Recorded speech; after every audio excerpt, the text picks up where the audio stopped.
Venezuela ஒரு காலத்துல தென் அமெரிக்காவோட வைரமா ஜொலிச்ச ஒரு தேசம். ஆனா இன்னைக்கு அதோட பொருளாதாரம் மொத்தமா செதஞ்சு மக்கள் வறுமையில வாடுறாங்க. யோசிச்சு பாருங்க, இவ்ளோ செல்வம் கொழிச்ச ஒரு நாடு எப்படி இந்த நிலைக்கு வந்திருக்கும்? வாங்க, இந்த வீழ்ச்சிக்கு பின்னாடி இருக்கிற காரணங்களை ஒன்னொன்னா அலசி ஆராய்வோம். ஆமா, இதுதான் இப்போ நம்ம எல்லார் மனசுலயும் இருக்கிற கேள்வி. ஒரு நாட்டுல இவ்வளவு வளம் இருக்கும்போது அது எப்படிங்க வீழ்ச்சி அடையும்? இதுக்கான பதில்கள் கொஞ்சம் சிக்கலானது தான். ஆனா வாங்க, ஒரு துப்பறியும் கதை மாதிரி ஒவ்வொரு துரும்பா எடுத்து போட்டு இந்த மர்மத்தை விடுவிக்கலாம். சரி, வாங்க இந்த கதையோட ஆரம்பத்துக்கு போவோம். எண்ணெய் யுகம் எல்லாம் வரத்துக்கு முன்னாடியே வெனிசுவேலா இயற்கையோட ஒரு வரப்பிரசாதமா இருந்துச்சு. அதோட உண்மையான செல்வம் கச்சா எண்ணெயில இல்ல, அதோட மண்ணுல இருந்துச்சு. தங்கம், வைரம், பிரம்மாண்டமான நீர்வீழ்ச்சிகள், செழிப்பான விவசாய நிலம். சும்மா கற்பனை பண்ணி பாருங்களேன், இது எல்லாமே ஒரே நாட்டுல. எண்ணெய ஒரு நிமிஷம் மறந்துடுங்க, இந்த இயற்கை வளங்களே வெனிசுவேலாவை ஒரு பெரிய பொருளாதார சக்தியா மாத்துறதுக்கு போதுமானதா இருந்துச்சு. இதுதான் அவங்களோட ஸ்டார்டிங் பாயிண்ட். இந்த வளங்களோட பட்டியல்ல பார்க்கும்போது நம்ம மனசுக்குள்ள ஒரு நாடு வருது இல்லையா? ஆமா, நம்ம இலங்கை தான். வெனிசுவேலாவோட கதை நமக்கு ஏதோ தூரத்துல நடக்கிற கதை இல்ல. ரெண்டு நாடுகளோட இயற்கை வளங்களுக்கும் இடையில இருக்கிற இந்த ஒற்றுமைகள் இந்த கதையோட பாடங்களை நமக்கு இன்னும் முக்கியமானதா மாத்துது. எல்லாம் நல்லா போய்கிட்டு இருந்தப்போ வெனிசுவேலாவோட தலையெழுத்தையே மாத்திர மாதிரி ஒரு கருப்பு தங்கம் கிடைச்சது. ஆமா, என்ன பார்க்கறதுக்கு அது ஒரு பெரிய ஜாக்பாட் மாதிரி ஒரு வரமா தெரிஞ்சது.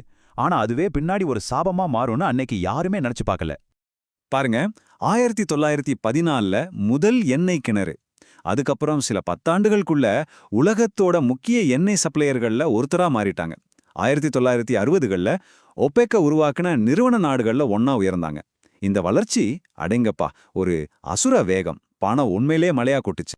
ஆனா உச்சத்துக்கு போன எதுவும் ஒரு நாள் கீழே வந்துதானே ஆகணும். வெனிசுவேலாவோட அந்த பொற்கால முடிவுக்கு வந்தது. அந்த ஏறுமுகம் ஒரு பயங்கரமான சரிவா மாறுச்சு. இப்போ இருக்கிற அதிர்ச்சியான நிலைமைய பாருங்க. இந்த நம்பர்ஸ பாருங்க. இது வெனிசுவேலாவோட பொருளாதார நெருக்கடி எவ்வளவு ஆழமானதுன்னு பளிச்சுன்னு காட்டுது. இலங்கைய ஒரு நேரடி ஒப்பீட வச்சு பார்க்கும்போது நிலைமையோட தீவிரம் நமக்கு இன்னும் நல்லாவே புரியுது. ஒரு நாட்டோட பொருளாதார வீழ்ச்சிக்கு ஊழல் ஒரு ரொம்ப முக்கியமான காரணம். இந்த சார்ட் அதை ரொம்ப தெளிவா காட்டுது. இதுல ஸ்கோர் அதிகமா இருந்தா ஊழல் கம்மின்னு அர்த்தம். சிங்கப்பூரை பாருங்க, 83, ரொம்ப தூய்மையான நாடு. ஆனா வெனிசுவேலாவோட ஸ்கோர் வெறும் 13. இது ஒரு பெரிய அபாயமணி. நாட்டோட செல்வம் எல்லாம் எங்க போகுதுன்னு இதுவே நமக்கு தெளிவா சொல்லிருது. சரி, இப்போ நாம முக்கியமான கேள்விக்கு வரோம். இந்த நெருக்கடி என்னங்கிறத பார்த்துட்டோம். இப்போ அது ஏன் ஏற்பட்டுச்சுங்கிற காரணங்களை ஒன்னொன்னா ஆராயலாம் வாங்க. பொருளாதாரத்தை தப்பா நிர்வகிக்கிறத புரிஞ்சிக்க இந்த ஓமை ஒரு சரியான தொடக்கம். அதாவது, அப்பா அம்மா கஷ்டப்பட்டு உழைச்சு உருவாக்கின ஒரு பிசினஸ பிள்ளைகள் ஒண்ணுமே இல்லாம ஆக்குற மாதிரி தான் இதுவும். இந்த ஒரு வரியே நிலைமையை ரொம்ப எளிமையா மறக்க முடியாத அளவுக்கு நமக்கு விளக்குது. இந்த வீழ்ச்சி ஒரே நாள்ல நடக்கல. இது 3 படிகள்ல நடந்த ஒரு பேரழிவு.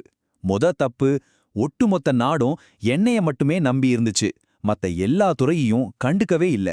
2வது தப்பு, அந்த எண்ணெய் மூலமா வந்த வருமானத்தை சரியா முதலீடு செய்யாம விட்டது. 3வது ரொம்ப முக்கியமானது, ஊழல். ஊழல்ங்கிற கரையான் நாட்டோட அஸ்திவாரத்தையே அரிச்சு தின்னுருச்சு. இந்த 3 தவறுகளும் ஒன்னா சேர்ந்துதான் வெனிசுவேலாவை இந்த நிலைக்கு கொண்டு வந்து நிறுத்தியிருக்கு. இப்போ வெனிசுவேலாவோட இந்த சோகமான கதையிலிருந்து நம்ம கத்துக்க வேண்டிய மிக முக்கியமான பாடம் என்னன்னு பார்ப்போம். கடைசியா நாம கத்துக்கிற பாடம் இதுதாங்க. இயற்கை வளங்கள் மட்டும் ஒரு நாட்டோட வெற்றியை முடிவு பண்ணிடாது. அது ஒரு பேங்க் அக்கவுண்ட்ல இருக்கிற பணம் மாதிரி தான். ஆனா அதை எப்படி சரியா நிர்வகிக்கிறோங்கிறது தான் உண்மையான செல்வம். அறிவும் தொலைநோக்கு பார்வையும் இல்லனா எவ்வளவு பெரிய செல்வமா இருந்தாலும் அது நிலைக்காது. இந்த கேள்வியோட உங்களை நான் விட்டுட்டு போறேன். இயற்கை வளங்கள் ஒரு வரமா இல்ல ஒரு சாபமா? வெனிசுவேலாவோட கதை நமக்கு ஒன்னே ஒன்னு தான் சொல்லுது. உண்மையான வளம் மண்ணுக்கு கீழே கிடையாது. அது ஆளக்கூடிய மக்களோட அறிவிலையும் நேர்மையிலும் தான் இருக்கு.